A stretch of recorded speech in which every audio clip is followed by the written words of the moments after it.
በነገራችን ላይ ስኬት ለኔ ትልቅ ብር መያዝም አይደለም፣ ትልቅ ኑሮ መኖርም አይደለም። ለኔ ስኬት ትልቅ መኪና መያዝም አይደለም፣ ትልቅ ፎቅ ቤትም መስራት አይደለም። ስኬት ስኬታማውን የክርስቶስን ሕይወት መኖር። በመዝሙሮች ውስጥ ብዙ ጊዜ ስለ ጌታ ከየት እንዳነሳ በጣም ብዙ ጊዜ ትናገራለና ያም ደግሞ ተቺ ነው።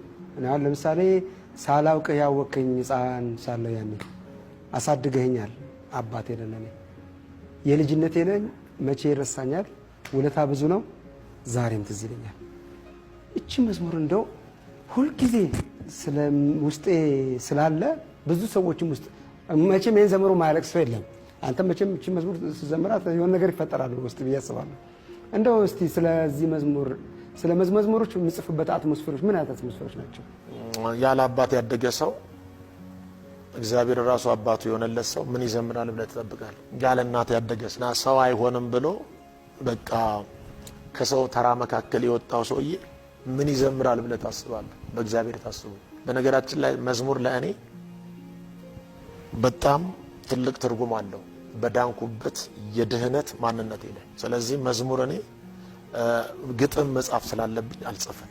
ለማልፍባቸው ለጭንቅ ጎዳናዎቼ ማዘጋጀው መዝሙር ነው እኔ የኔ መረዳት። ላለቅስበት ሳይሆን ለማልፍበት ለጭንቅ ጎዳና ልዘምርበት መዝሙር አዘጋጃለሁ። ድገምልኝ ይሄን ሐሳብ። ላለቅስበት ሳይሆን ለማልፍበት ለጭንቅ ጎዳና ላለቅስበት ሳይሆን ልዘምር መዝሙር አዘጋጃለሁ። አንድ ግን ለማልፍበት ለጭንቅ መንገዴ የምሰጠው ርዕስ አለ። ያለፈው መከራ ከዛሬው አይበልጥም። ያለፍኩበት ከዛሬው አይበልጥም የስብከቱ ርዕስ ነው። ምንም ብታነግ ሰማይ ምድር ተገለበጠ ብትለኝ የለም፣ በቃ አደጋ ተፈጠረ ምናምን ብትለኝ አልሰማህም። ያለፍኩበት ከዛሬው አይበልጥም። ስለዚህ ምን ይሻልሃል ካልከኝ አሁንም ጌታ ይሻልሃል ብዬ ለምትነግረኝ መከራ ወይም ችግር መዝሙር ነው ማዘጋጀው። ነቢያትን ለመቃወም ያደረከው ጥረት ነው ብሎ አንድ ሰው ከመድረክ ስወርድ ጠብቆ ምን ፈልገህ ነው ብሎኛል። እቺ መዝሙር ስዘምር አይደለም እንደዚህ አይነት አዎ አልሰማሁም እንዴ? እስቲ በለው የትኛው ነው? ከስብከት ይበልጣል ልጅነት፣ ከትንቢት ይበልጣል ልጅነት ስል ሆነ ብለህ ነቢያትንና ዘማሪዎችን ልትቃወም ፈልገ ነው አለኝ ሰውየው።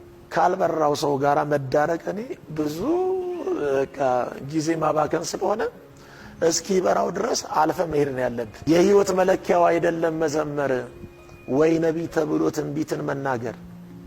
ሁሉም ለምድር ነው፣ ሁሉ በምድር ያልፋል የእግዚአብሔር